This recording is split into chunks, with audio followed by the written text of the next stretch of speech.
Consumer complaints monthly దాదాపు 1,25,000 కేసులు పెరుగుతున్నాయి, ఈకామ్ కేసులు.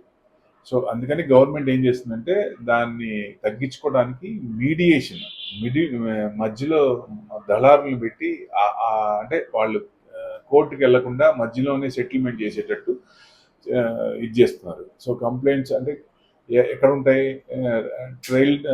ట్రైన్ టికెట్ కానీ, ట్రావెల్ టికెట్స్, ఎయిర్ టికెట్స్ కానీ, ఇట్లాంటి ఏదైనా ప్రాబ్లం వచ్చినప్పుడు రిఫండ్ తీసుకోవాలి కదా, వాటి దగ్గర ప్రాబ్లం వస్తుంది. ఈకామ్ రిలేటెడ్ గ్రీవియన్స్ చాలా ఉన్నాయి.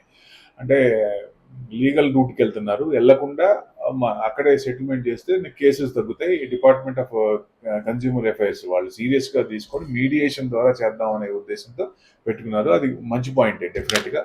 అంటే టైం తగ్గుతుంది, రెజల్యూషన్ ఆఫ్ టైం తగ్గుతుంది, బర్డెన్ కన్స్యూమర్ కమిషన్ వాళ్ళ మీద టైం బర్డెన్ తగ్గుతుంది, నెంబర్ ఆఫ్ కేసెస్ పెరుగుతాయి కదా.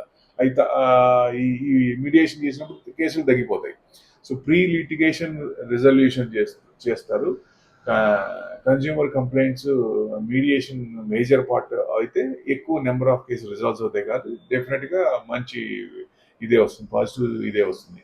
అంటే దాదాపుగా 1,25,000 కంప్లైంట్స్ వస్తున్నాయంట మంత్లీ ఈకామ్లో.